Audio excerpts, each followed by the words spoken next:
folks, Rachel here from Simsbury Public Library. Happy Friday. We're here with another little quick installment of Home Hobbies. I wanted to give you another little thing that you could do at home that is very easy and approachable because it comes from your kitchen scraps. Surely you've got a few of these things around. Perhaps you've had some green onions. You can pick these up for $1 at the grocery store and then basically never have to buy them again. Garlic as well. You can pick up some of those and use ones that are maybe going to sprout in your refrigerator and plant them instead to bring up fresh new bulbs for yourself. Similarly, you can take all kinds of vegetables and be able to regrow them or harvest the seeds really, really easily. So for instance, with the green onions, all you need to do is cut off the green onion to leave a bit of the bottom white part, and you stick those little roots into a tub of water. And after a few days, you're going to start to see new green sprouts coming up, and that means it's working.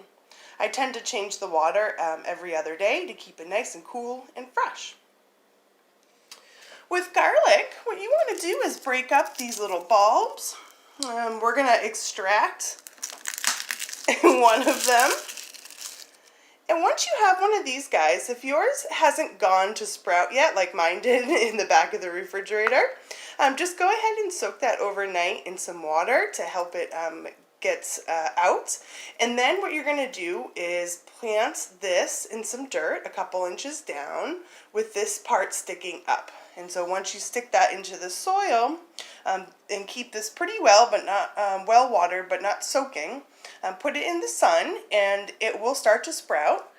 And these little green things are also edible. You can see I've already snipped them a couple times and they've started to grow back. Those make for a delightful little treat for your baked potatoes, your salads. Here you can see I've taken a Bok Choy. What I did is I snipped off the bottom of the Bok Choy. I put the base in the water, similar to this, a little tub. And once these little green leaves started to sprout, I put it in a pretty shallow, but not too deep, potting soil. And just covered the bottom part completely, so only the leaves are sticking up. And you can see it's been growing quite well. Then we just water it and keep it in the sun too. It's pretty cold resistant as well. A lot of the cruciferous vegetables can be done like that, including turnips, for instance. Again, I had an old one that's going, so I'm going to plant this with the leaves up and see what happens. I also tried to harvest some cantaloupe seeds. With cantaloupe seeds, what you want to do is obviously cut open the cantaloupe, scoop out all those seeds, and then soak them in water overnight. And that helps the flesh of the fruit separate from the seeds. And then you'll find if you let them sit in water for 2 to 3 days, some of the seeds will float up to the top. And you want to skim those bad ones gone because those aren't the good seeds, the ones that float. And the ones that stay at the bottom, go ahead and put them onto a paper towel, dry them out, and then these are going to be ready to go ahead and plant right into the ground. These do require a bit warmer weather, so it's probably still too early to plant these. So I'm saving them, keeping them dry, and if you keep them airtight and put away and out of sunlight, you can actually save these as well, and then maybe donate them to the seed library down the line. I've also done some work with some peppers too. I harvested a bunch of peppers from bell peppers and jalapenos, and these work just the same way, where we're basically scraping them out of the pepper inside and letting them dry in a paper towel to plant.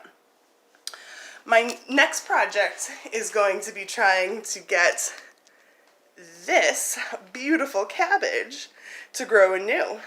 Just like the Bok Choy, I'm going to cut off the base. See if I can get this.